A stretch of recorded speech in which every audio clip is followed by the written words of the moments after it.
People, deluded, I'm back again. I have another exciting guest, someone I've wanted to do this with a while. He's finally been able to have free time in his schedule for sad reasons, really, but he's now here. Tristan, how you doing, man? You all right? You in good spirits? Yeah, I'm good. I'm good. I'm good. Good spirits. No, just keep pushing lockdown.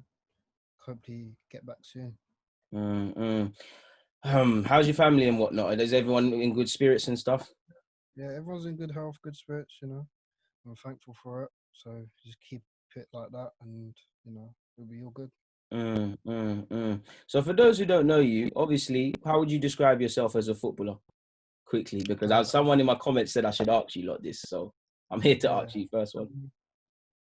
can be unpredictable at times. Sometimes I'll be out of a game, then I'll pop up and score a goal out of nowhere, and just like people are like, "Whoa, where'd that come from?" So unpredictable to be honest.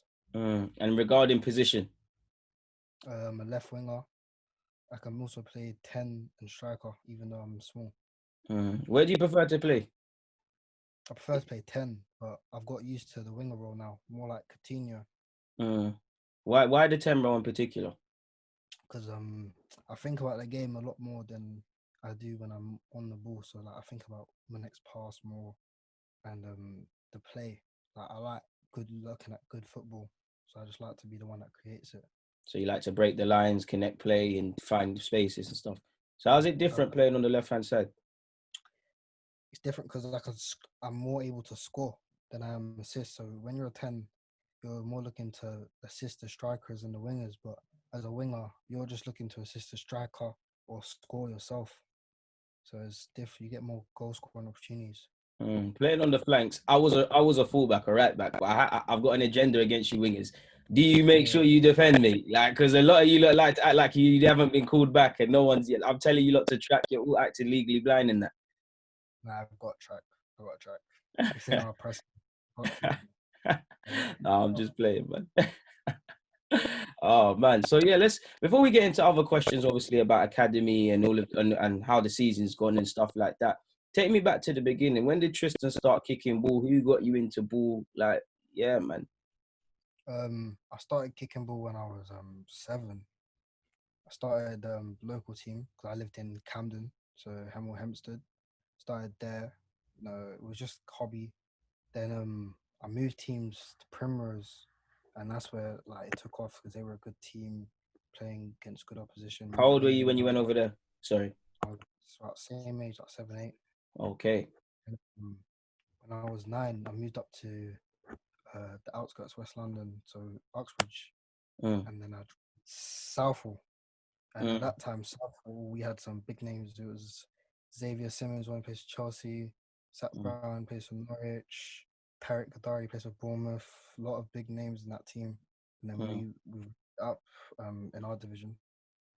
And then I got relegated to B team. And my Really? dad wasn't happy with that. Yeah, my dad wasn't happy with that. So we moved to Pinner United. This was Mm, under 11, under 9s, 10s, I was Southall. Under 11s, I moved to Pinner.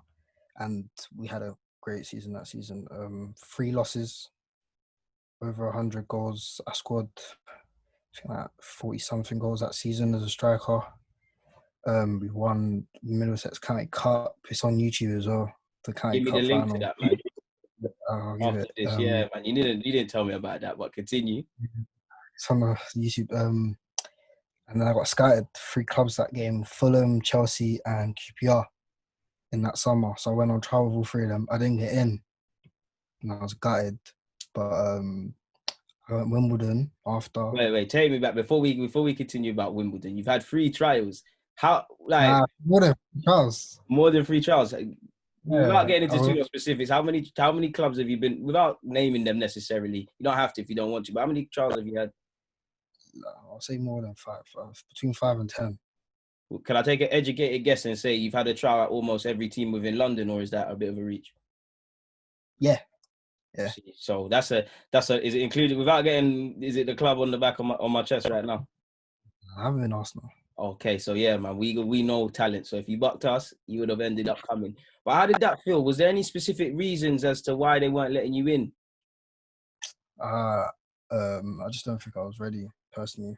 Why? Like I was too nice to when I was on trial. Like I was acting like a sign boy, but I wasn't. I'm there to take their place, but I was acting like I was already there. If you get what I mean. So too nice and stuff like that. When I should just show them what I can do, and then when I get in, then I can be friendly. That's what happened in Fulham trial.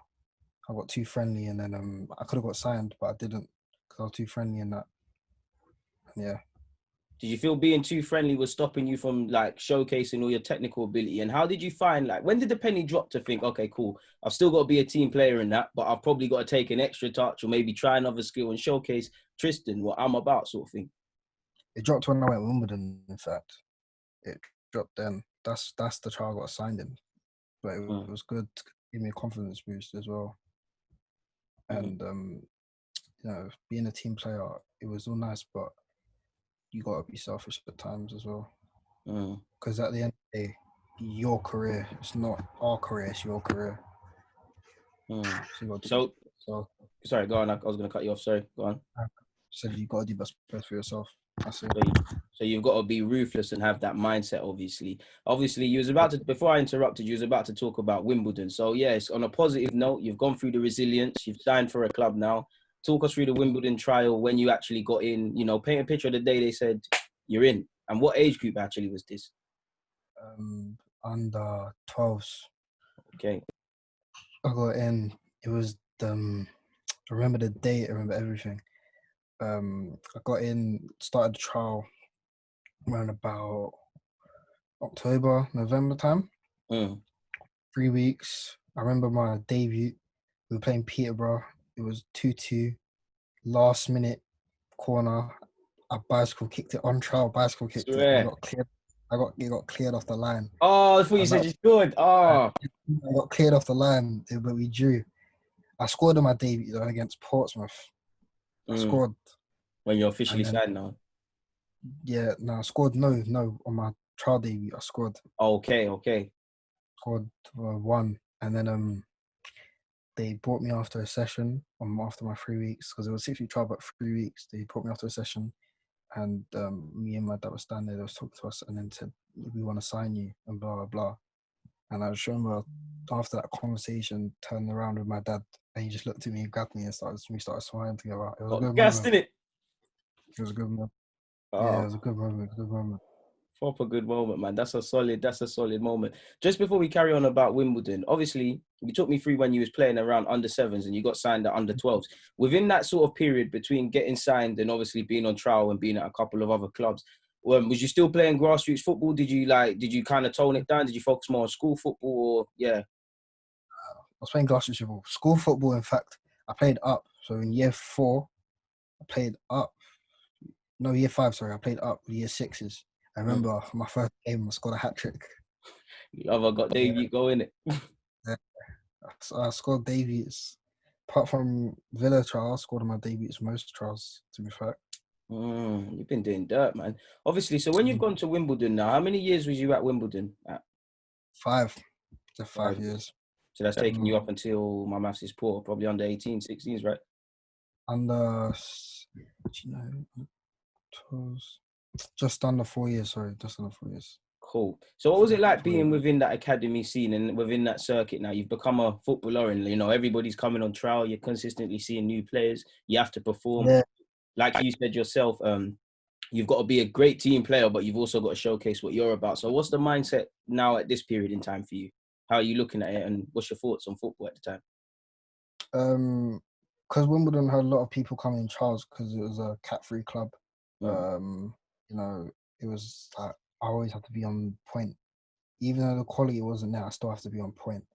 So like, I had to make sure that I was doing good because I wasn't top dog there yet. So my place could have been taken. So I had to make sure I was keep going. But eventually, under 14s, I started to become one of the top dogs. It helped me out a lot because the coaches knew what I could do. 18's coach knew me, but I wasn't playing with them, but he knew about me, so it was good. You were ringing bells. Yeah, I was ringing bells around the club. But yeah, no, it was good to keep me on my toes. So how would you describe the ruthlessness of football? Because you must have been, seeing people going on trial like yourself. You make friends within football, being at Wimbledon. You probably see people released all the time. Certain people that might have even been there from under sevens and that. So to paint a picture for people who don't necessarily understand these things, what's your thoughts on that side of the game? Nah, it's very ruthless, to be honest. I saw a guy, Wimbledon, got 2-year contracts early under 11s, and you couldn't get into 2-year contract under 11s is a good thing. Under 14s got released. Wow. Playing up under 12s, under 13s, comes back to our age group. After that, gets released. It was mad. Wow. Stuff like that can happen. People don't understand it. People don't really they know it, but they don't really comprehend and understand it. Obviously, you seem someone that you've got a real realist outlook on life, a real realist outlook on football. From talking to you, you work hard and you work very hard and you reap the rewards of that. Who's been the influences on your career? Because you've mentioned your father a couple of times, and he seems like a man that's always had your best interests at heart, and he seems like a real football man. So, yeah, man, what's that been like, and how important is that sort of thing? Nah. Wait, it's cutting out. What happened? Sorry, people. I don't know what it was. Zoom seems to just, trying to be an enemy of progress. But before, me and Tristan were having a great talk, and we were onto the subject of support network and family. How important is that? How important has that been for you? Again, for those who obviously might have missed out, you mentioned your father. It seems like someone that knows football and above all has always had your interests at heart. So, yeah, what's that sort of like, and how important is that? Nah, it's good. It keeps you there, keeps you going. Even when you're down and you think you can't go anymore, you have people who still believe in you. Like my nan is another one as well. She always believes in me. She always tells me how well I'm doing, and it feels good. It's just a good feeling to have. That's good. Would you say, again, in a positive way, would you say family can be the harshest critics at times? Yeah, they can. Because I remember my dad, boy. Oh, man. But how does that spur you on? Because it's coming from a place of love, ultimately. Yeah, because they have your best interests at heart. So if they're telling you, you're not doing something right, or you should do better in this, you should work harder, that they're telling you because they just want to see you succeed rather than getting on your back. That makes total sense. So now, obviously, we've talked about your early days. We've spoken about Wimbledon. Talk me through the Villa move now. Like, before you even talk about the trial, if you had one and stuff like that, how did that one develop there? We've obviously, without respect both clubs and not going into the details, but how did that one shape for you to go from a Cat 3, like you said, to Villa's Cat 1, right? They should be one of the best academies in the country by a standard. So, yeah, man, talk us through that. Massive jump. Going and seeing it on the first, one of the first games I had on trial. After the game, they had ice baths and hot baths. And seeing that coming from Wimbledon, it's just mad. It's mad. But it was a massive step. Pitches, football, like tactical game analysis before and after matches. Looking at match previews and stuff like that. It's mad. Was it a shock to the system? Yeah, much more detail, everything, much more work off the pitch than more on the pitch. What did it feel like? Because obviously a lot of it is clearly you've got the ability to go to Villa or they wouldn't have gone for you. But sometimes players that make that move, they don't necessarily hit the ground running, not because they're lacking ability, because they've got to get to grips with the intensity, the pace, tactics and all of that stuff. What was that like for you stepping into that now? I had to get back to grips with football in general because when I was moving, I had a month where I was 5 months where I just didn't do anything. Like I was training myself because Wimbledon wouldn't let me back to training. But I'm not going to get into that one. No, definitely. Let's stay clear of that one. But carry on. But I had to get back to grips with football, everything. So it was mad. Like I wasn't as good on the ball as I was when I first went on trial. So I had to get back used to that. So yeah, it was mad. How did the move kind of develop? Did they, just turn around? Did you just wake up one day and said Villa want you, or would they watch you for a matter of months or even years? How did that happen? Without obviously the respectful details. I had interest, scouts, apparently I was on their system from a long time ago, but the old scout left that put me in the system, and then the new one, he looked at me again, put me in the name in the system. I was already in their system, so they had a look at me again. Then went on trial. And what was it? How long was the trial? Standard 6 weeks? Or was it less Nah, it was or longer? less. It's under four. Mm. 4 weeks. Yeah. What was that like for a lad from London going up to Birmingham and going on trial and things? What was it like, man? It was mad. I was traveling a lot during that period as well. Went up to Wolves, so I had to be up at Birmingham twice. Got grips with the town quick as well, but it was crazy. On that, you mentioned you got to grips with the town. Obviously, you've gone full time now. You're playing football. What's that? What's it like off the field? What's it like being in digs? What's it like I said, someone from London, or not by himself, but essentially by himself in a town like Birmingham? What's that been like? How was that like? How did that change you? Birmingham's quiet. It's much more quiet than London. Um, there's more like a like close town feeling, if you get what I mean. It's such a small More community sort of feel, yeah. yeah, because it's so small. So a lot of people know each other. Like my dig lady knows a lot of people in their community. So yeah, What's it like? What's it like being in digs? yeah, it's alright. Get more of a free feeling because I ain't got my parents, and they cook for me and stuff like that. So it's less work for me to do. Are you there alone or are you with other Villa lads? I got we stay in twos, and I'm with Okay. one of my teammates first year. Okay. So what's Villa been like? What's it been like for you playing full time? What shocked you? What was a shock to the system for you playing under 18s football? Like what was it like? Wow. Like I didn't think it was gonna be like this. The intensity, it's very intense. Like obviously I played under 18s at Wimbledon, Mm. under 15, and that was hard. But going to 18s as a first year for Cat 1, yeah, man, it's hard. It's very hard. What do you feel you got to grips with straight away, sort of? I got to grips with the passing, like how to pass the ball like properly. So punching it with the side foot, because obviously side foot passes are weaker. So like punching it with the side foot, like it's a lot harder.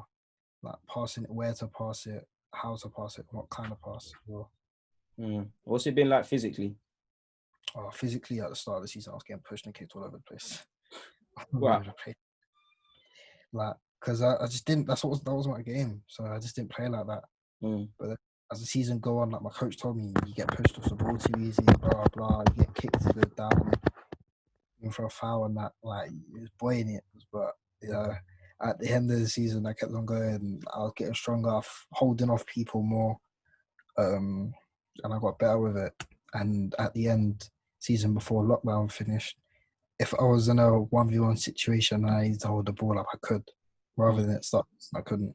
What was you hitting extra gym sessions and that? I'll just work, like I'll get more aggressive because I had it in me. I had the strength in me. I just wasn't aggressive with it. And I started getting more aggressive with it. No, I was just working out. And tactically, how's it been? Yeah, tactically, I can deal with the tactical side. Tactical, when I do analysis, the analyst tells me that he's very shocked to see how good I am with analyzing tasks and my clips that I put in, because we got to do match previews sometimes, an opposition previews.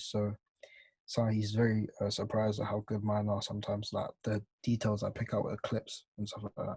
Sounding like a coach already, and your career's not even really been anywhere yet, really. Why are you like that? Like I said, you sound like a young coach, and obviously everyone wants to improve, so naturally you have to watch games again, but you sound like someone that really understands football and is almost like addicted to the tactical side of football as much as playing it. Why do you think like that? Why has it been that he's been able to praise you? Because you've obviously got a mind for it. Fine details. I look at fine details a lot. Like in everything, I can't lie. Everything I do, I look at fine details. So like if I'm in the box and I see like a little gap, I'll just like try any sort of way for my foot to get the ball through that little gap, if you get what I'm saying. Yeah, I do. So that's what I'd focus on, little things rather than things. That makes sense. You mentioned your size. You mentioned you're not the biggest of players. Has that ever held you back? Has that ever had any preconceptions about you? Because I was on the short side as well. It's probably why I ended up playing right back. But yeah, man, what's that been like? Nah, being short, no, it stops me from, because obviously I score goals, so I could have been a striker, but obviously I'm too small to play striker at the academy level because the way they play football, they want to hold up player or like play who's quick. Because I'm not the quickest, but I am fast. You can move. You can move your legs if you need to. Yeah. So being small, it doesn't help, but I still got the perks of it. That makes sense. Obviously, I can't, because of the way you look at football and you're very self-critical and you look at fine details. What would you say is your strengths and weaknesses as a footballer, if you had to pick a couple? Probably my strengths, 1v1s and finishing, like in the box finishing, yeah. And then my weaknesses, I would say, it's probably still holding on the ball and like 1v1 battles, like and tussling. That's probably my weakest. And is that something? Obviously, I believe you are, but is that something you're actively trying to improve and going about improving? Yeah, it makes natural sense. So obviously, how's the season been for you from a collective point of view and as an individual in yourself? Obviously, before it sadly got cut off and locked down. Now my season at the start, I got injured, so I was out for a month. Tore my quad, grade 2 tear, so I was out for the first month. Came back, played United in a friendly. I scored, so it was going good. And then I went who else did we play? Played Middlesbrough in a cup, scored in that. That was my debut in the 18s for a Premier League Loves cup. a debut. Scored in that. Then kept on going. Didn't play Youth Cup. I was on the bench for the first round. Wasn't involved in the second round. And then we got to end midway through season of January, and that's when most players moved up to 23s. So then I started getting more game time. Then was playing good. Starting playing good, putting in performances, scoring, assisting, and then lockdown came. So sad. Yeah. What's your feelings on the lockdown since it's happened, anyways? Yeah, it's been tough. A lot of Zoom calls, a lot of running. I think I've ran more over this Zoom call and lockdown period than I have on a pitch. It's a blessing in disguise, man. And like I said off camera, as being a fullback, we need people to track back, so that might help your fullback partner out as well, man. So obviously, what's it like playing for? What's the most enjoyable thing you'd say about being at Aston Villa? Sorry, name one. There's a lot. It's just the pride of the badge. Yeah, it's pride of the badge. Like, it's a big name. They won a Champions League. It's a big name, big club. So it's just pride of it. It's first class in every aspect, man. You mentioned injury, and I was just about to forget. It's important to highlight these things. You mentioned grade 2. Talk us through it, like for those that didn't understand the injury you said you had at the start of the season, and like your recovery and everything. So the grade 2 tear is mild, so it would take like a month and a half to recover from. So mine took a month. Most of pre-season, so that's when we're trying to build fitness up. But I had a good pre-season.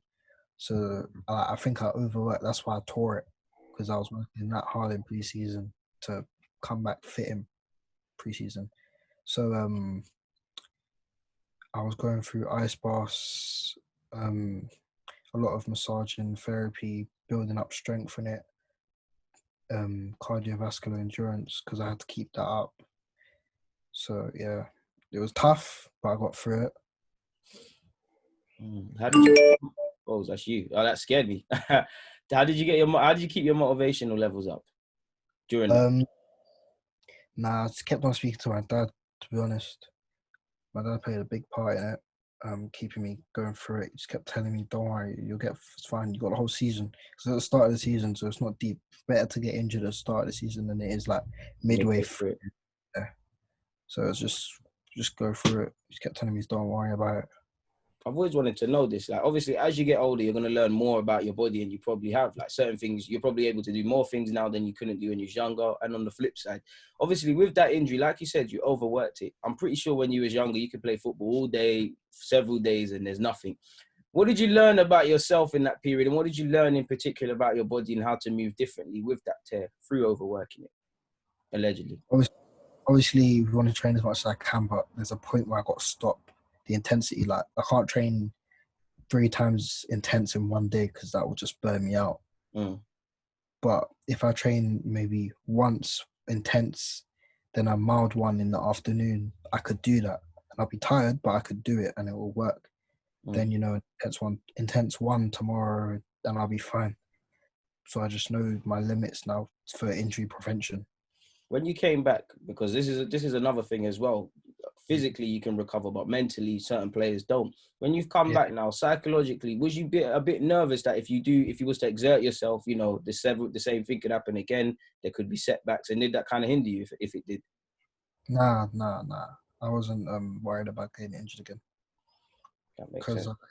it was a muscle injury. I knew how I'd done it. If I didn't know how I'd done it, then I would have got scared. But I knew what I'd done to cause the injury, so that's why I wasn't scared. Do you feel with this injury now that you're kind of, I wouldn't say it's a blessing in disguise because being hurt or injured isn't, but for want of better phrases, it is, because if it happens again, you've kind of been around the block, you kind of know how to navigate mentally and obviously physically in terms of rehabilitation.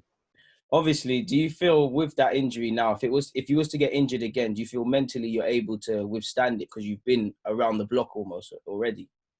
Yeah, I think I can go through it again. It'll be fine. No, I know ways to strengthen it now, because obviously when you get injured, the muscle gets weaker. So you need to strengthen it back up, and I know what to do to strengthen it back up and how to, get back to full fitness in it again. So obviously don't reveal all your targets, but what's your targets for next season? Because you sound like you've learned a lot this year. No, next season I just want to be a bigger part of the 18s. Be a unofficial captain and a leader. Someone that makes a difference, I take it. Cool. Yeah. Yeah, man, that makes sense. Final question, and again, you're someone who's had a bit of an unusual career because you've been at several clubs on trial, you've not got in, and then you flipped it on its head, and you're now in one of the best academies in the country at the moment. What do you feel is the strongest sort of aspect a young player with aspirations to get in your shoes or be a professional footballer in the top level needs? Is it something mental? Is it determination? Is it physical? What would it be for you? It's mental. It's resilience. You need to be resilient. Keep going, keep pushing. I got rejected from multiple clubs, multiple times, different ages, and I just kept going. And then, at the time, when I wanted to get a move, I'm causing my dad almost a heart attack because of how many clubs want me and how much his phone's popping off. So it's an opinion game. It can flip. So just keep going. The right team will value you for who you are as a player. And you said it there, man. It's a game of opinions. So, like, if the decision maker thinks you're good, then you're good, man. And I'd like to say thank you, obviously, Tristan, for giving us, an insight into your world so far at football. You've dropped some gems and a wealth of knowledge. Obviously, I'm gonna watch your career, and hopefully, we go all the way with you. We're all wishing you this, the same thing. And I'd say thank you. Don't want to take up any more of your time. So yeah, man, Tristan, thank you very much for that, man. Cheers. No worries, man. Take care of yourself. Yeah, you